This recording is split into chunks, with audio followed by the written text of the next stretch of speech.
What's up, everyone out there in YouTube world, Facebook world, social media world, the world, wherever you might be watching this from today. I wasn't planning on doing a video today, but as we speak right here, it's almost like the country's about ready to burn. So, as always, if you like my content, subscribe, comment on the channel. So, basically, my question is, where do we go from here? All right, so it looks like the Georgia elections didn't go the way of Republicans or conservatives or pro-Second Amendment people, and they elected two Democrats, one of them probably one of the most radical people to ever run for Senate, and then probably one of the most unqualified people ever for the history of the Senate. But I don't know what the hell is going on in Georgia.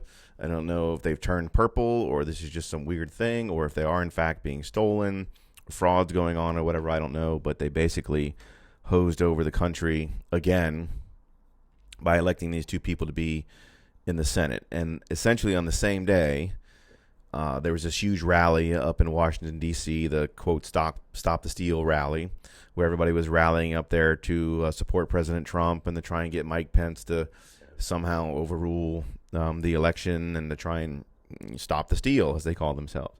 And essentially everything went south. I was kind of afraid that it was going to. Almost any time you get that many people who are that emotionally charged up in the same spot, there's always going to be some kind of clashes. So a group of them basically stormed the Capitol. All the representatives and the senators had to go lock down in secret offices and be evacuated from the facility. It's a nightmare. It's basically a shit show that's going on in Washington, D.C. right now. So the question is, where do we go from here? I mean, a lot of us have basically kind of seen this coming. I mean, I'll be quite frankly, I don't know any other logical place left for this whole situation to go. The country is extremely divided right now, almost split right down the middle. You got left, right, conservative, liberals, Democrats, Republicans, rural, city, whatever you want to call it. There's certainly this big divide going on in the nation right now, and it's only been getting worse and worse. I believe it started, in my opinion, with Obama. I think there were a lot of high hopes when he got elected and came into office that he was going to unite everything. He claimed he was going to be the great uniter, and then he basically started from day one dividing the country right down every single line you can think of: race, sex, gender, sexuality, all those kind of things. He basically just started carving the country into these little groups and pitting them against each other: rich, poor, again, everything you can think of. So I believe he was the great divider in chief, and it all basically started from there. And Trump was, of course, a reaction to that, because the people who were tired of being called names and divided like that and pitted against each other went with the outsider to try and bring some change. We all know, I'm not going to get into all the details about what happened over the last 4 years, but it basically turned into Orange Man bad, and everything got further divided. The people on the left just further retreated into their extremism and craziness, and started with the Antifas and the BLMs and the riots and harassing people at restaurants and threatening people at their home. And then eventually it was just only natural that people on the, quote, right or the conservative side were going to kind of do the same thing. And then this election happened. So you have this powder keg where the sides have retreated to their corners. You have all these other weird things going on, like big tech getting in there and suppressing conservatives and shutting down websites. You have the cultural war still going on in Hollywood, where they're calling everybody istophobes and all these other names if they support Trump. And everything just kept getting polarized and polarized and polarized to where I don't know where else it was going to go. And then you have a hotly contested election.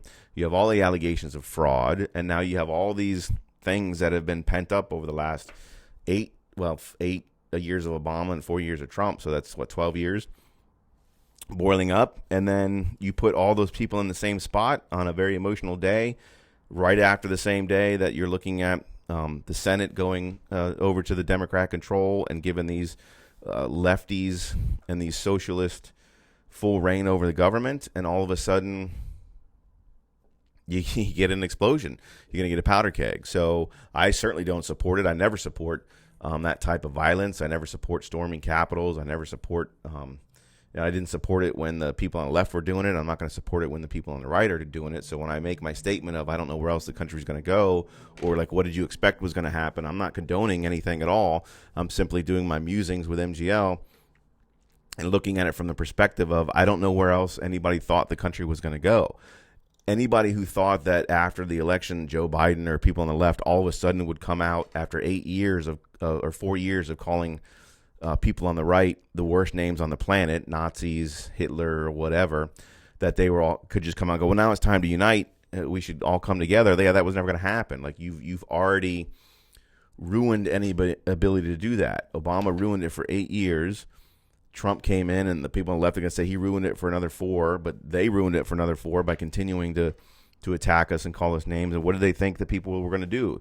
Just take it? And then if those people do believe that the election was stolen, I'm not talking about conspiracy theories or crazy things about blackmail or any of the crap that you hear from some of the real crazy people on the right. I'm just talking about legitimate examples of fraud out there that people want to look at and want to have investigated.